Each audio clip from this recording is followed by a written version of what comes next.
Ellis, you met David Beckham. I have met David Beckham.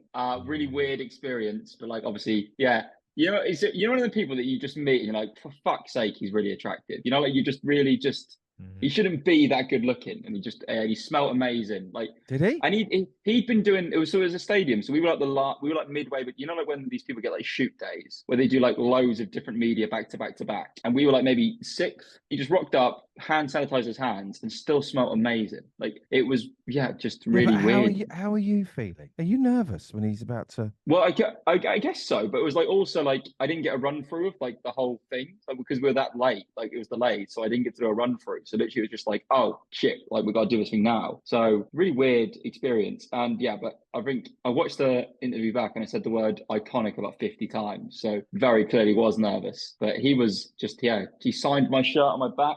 Very weird experience, and I don't shut up about it. Basically, how long were you chatting to him for? Got an hour of his time. Which is, yeah. Did you feel like he relaxed in your company? I don't know. I don't know whether he ever relaxes, because, you know, like he's almost like he's like not a robot, but like he's so media trained. I can imagine he's always waiting for. Yeah. Yeah. And then I actually got invited to the premiere of the Netflix documentary, but I couldn't attend, sadly. He's not on your phone, is he? No, I don't have David Beckham's number, sadly. Because do you know who Ellis does have, David? Who? You're gonna like this one. I know who's gonna say. What? Big Fab. Can I? Oh, you could text him and go, "Hey, buddy." Ellis, tell him what he did. Was it New Year's? Fabrizio Romano is on your phone. Wait, David, he texted me on New Year's Eve saying Happy New Year's, my friend, and I just didn't see it. Right. This is really weird fever dream. Just odd. But like in the best way possible. But it's like what are we doing anymore? Is that off the back of you interviewing him? Yeah, so we did a shirt shopping episode with him. So he came over. I think he literally came over just for the shoot. He came over. What's that mean? From where? Where does he live? From Italy. Does he live in Italy? He's Italian. I thought he might be in London though. Yeah, same. He's probably got something through like Todd Bowley. He's probably got like his own little place to live. But he was actually pretty. You know, when you get these people on and you're a bit like, you guys must have had it at some point to be like, what are they going to be like? But he was actually really nice, and I was surprised. Not that I was surprised. I'm not saying he doesn't come across as nice, but maybe I was expecting him to be a bit more of a diva than he was. He thought of you on New Year's Eve. Yeah, maybe. I'm guessing maybe he sent like a blank text out to every WhatsApp contact. Can you do that? Just what happened? It just said Happy New Year's, my friend. So that's quite blanket. Oh, yeah, but still, yeah, it's amazing, isn't it? Do you know like how has he got to where he is? Do you know the ins and outs of Fabrizio Romano? Do you know? No, do you? No, not really. I just know he got really popular on Twitter from. Yeah, I think at first he was sort of taking story. Just the catchphrase, isn't it? He makes it quite palatable. The here we go stuff. But I think he'll always tweet like Leeds news like a minute after our local journalist does it. So I think maybe he's just got a lot of people's tweet notifications on, and then he's not going to come back on the series. Seriously, I thought he had little inside. He must do now, but I think he built up his reputation by doing that. But also come back on the series, Fabrizio. I'm sure you didn't do that. Allegedly. Allegedly. We're not going to get a second text. No, have you have a bad New Year, my friend? Yeah.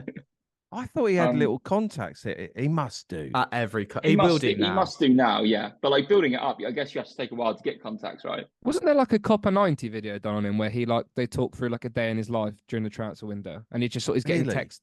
He's getting text by like, it might have been Sky actually. He's getting text from agents all the time going, "This is about to happen. You can tweet this." And sometimes he gets sent stuff by agents to force moves. So like he might tweet something that like will be, "Oh, this player's got a medical here," when another club wants him to force a move and stuff like that. Flipping heck. And do they pay him to do that, John, do you reckon? Allegedly not. Allegedly not. No, I would imagine it depends. I think probably the smaller ones probably pay, but the bigger teams probably just need like... He makes a lot of money off Twitter, doesn't he? Yeah, like you think about, I don't know, do you guys have like that? Have you ever paid for like, Twitter monetization thing? I've got it, but I haven't been paid yet. You literally just break even every month, but I imagine he must be making thousands. like a month through just Twitter or X, sorry, alone. How do you get paid on Twitter then? If you pay for Twitter Blue, like, and you get just basically paid by how many people see your tweets. Oh, yeah, right. but I only earn like the money back it costs to have Twitter Blue, so it's like basically is quite pointless. Right. Much like my existence. I'm trying to find his Twitter, but I can't load it because my internet's a piece of crap. But I just wanted to see what his interactions were like, but can't see. So here's a quizzy for you, Ellis. Do you ever think now, oh, I've got to go over to Borussia Mönchengladbach? Do you want to know what the worst part about it is? It's not specifically that, but I don't really like German football culture. So like everyone, like, you know, like you see on Twitter, oh, I want to go to a Dortmund game one day. And I sort of get sick of like when people make noise all game, I sort of just drown it out by the end. Yeah. So like, and also Alfie, me and you went to Dortmund, we together, and it wasn't that good, really, was it? A little bit underwhelming. Wow. And the city itself, the most fun we had on that trip was we nearly got arrested, didn't we? Yes, boys. You had to smooth. Well, it was for going on those electric scooters. That is the most tame thing you could ever be. That is the most you two thing to be arrested for ever. Ellis, sweet talk with coppers. we actually did we talk about the birthday party we got accidentally gate crushed? Oh yeah, what is going on? We were really this is actually makes us sound really awful, but we were desperate for a wee, and so I went, oh, let's just go into this bar here. So we parked up the scooters and just went in to have a wee in this bar, and it turned out it was like a private hire for a 16-year-old's birthday party, and the parents were not happy with two Englishmen in there. How do you communicate with these people? Are you fluent in French, Ellis, or sorry? German, isn't it? German. French. Why are they speaking French? That's a bit of a weird. I don't know why I said French. That's just completely Not listening. Yeah, well, I was again. Not really listening. But then we were quite. Would you say? I'd say we were tipsy at least. And then because there was, and then we got these lime scooters back to the hotel, and the police pulled us over, and they were like, "Where are you guys going?" And we're like, "Oh, our hotel's around the corner." And they were like, "Oh, you do realize you can drink drive on these? Like, we can arrest you." But then we managed to just basically waffle and just talk enough to they just let us away. But we would have probably been in Dortmund prison. Are you talking about scooters where you're just like that? Yeah, you know the little electric ones.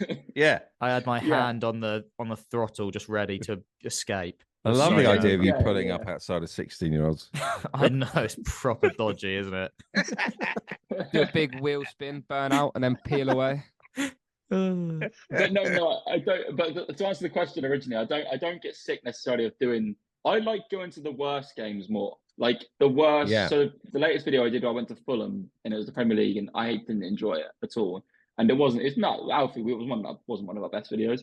I like the non-league fun more, or the lower league. Like for example, I went to Exeter, Blackpool Exeter the other week in the Exeter. Nasty. I loved it. It's so good. Like, because like the Exeter fan base is so interesting, and I've seen Exeter twice away from home. Does that mean ugly? No. Well, I was they lost their. When I saw them at Stevenage, it was there was like a guy who started screaming, "Learn the history of this football club," and then I think it was. Who was the manager at the time? Tisdale. Yeah, he gave the V's. He gave the V's to the fan base. Yeah. But then this time, one of the players told one of your fans to shut the fuck up. That Sweeney, wasn't it? Yeah. I loved watching him play football as well. He was probably my favourite player on the pitch. Was Sweeney. Yeah. He's all our favourite players. Why, John? Yeah. Why?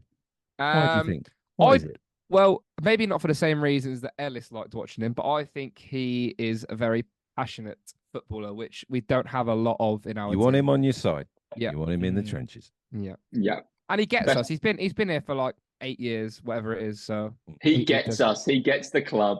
He does. He gets the club. He does. He's very good with community aspect of things as well. Goes to the hospital every Christmas and stuff like that. So he's good. He's very good. Mm-hmm. He's got a lovely touch on him, Pierce. Yeah, he does. He does. Lovely touch. Yeah. Just going back to, have any of your friends had a relationship with an older woman, John? No, not yes, no. they have. You don't have to name them. Just no, you can tell by your smile. But it's just a ridiculous question to ask, really. But because I don't think it is. Who my age would be with a 50-year-old woman? Yeah, oh, but right. Oh, Unless it's for a bit of, what? Money? yeah, if there's like, it'd be like you're absolutely minted. Let's do it. What? Shakespearean. What a romantic. You are such a romantic. That's amazing. So what? But you can be some of the women. I don't. You were clearly into it, John. So like, why are you pretending that you weren't like into it at the time? Now, like retrospectively, why are you pretending you didn't enjoy it? Yeah. No, it's Great nothing to do with the Quezzy. pod. It's not. It's genuinely sometimes when you're intoxicated, things seem more ideal than they are. It might be like, oh, this is funny, and like, but then you Funny? wake up and you're like, well, what the hell was what even happened there? what did happen there? I've just said it was a face grab by a couple of women, and that was it. A couple of women. I only saw the one. Yeah, well, they both came up, but one was after, like they were like one after another pretty quickly. Was it innocent, John? You didn't feel like at any point? Oh no, I didn't feel uncomfortable. Yeah, In fact, okay. it was all right. Yeah, it was funny. Quite nice, actually. Yeah. I was gonna say, in fact, I actually really enjoyed it. Well, it's not exactly the worst thing in the world, is it? There's No. obviously like it's a compliment in some respects, so you take it, move on. Oh, so they were like, Yeah. we think you're attractive. Well, they weren't. God, this is really bad. I don't think they were of a sane level of like, I think they were just really drunk. Whoa. Same level of what? Sane Oh, level of like coherence. oh, okay. Did they say anything to you like, oh, you've got a lovely bottom or like anything like that? I can't really remember them saying anything to me. I think they were just like grabbing my face, and I don't know. I think they were trying to say stuff, but it was very loud, very mumbly. Like in a nightclub, you've got to get like right up and close to somebody to like hear them. Not in Norwich Pop World. There's a lot of I've space in Norwich Pop got to World. Google Norwich Pop World. It smells of. I haven't. The last time I went was with you, Ellis. That was probably like what 2 years ago, maybe. Fucking hell, let's stay at that. It stunk of eggs. Oh my It's God. Have you told the story of this place, Alfie, when you dressed up as Mo Salah on Halloween? Oh, my most embarrassing night ever. Yeah. Yeah. Halloween, but nobody else dressed up. Literally nobody. So I was just there, just as Mohammed Salah. What, in Pop World? Yeah. And everyone else was in normal clothes. It was so embarrassing. Oh my God.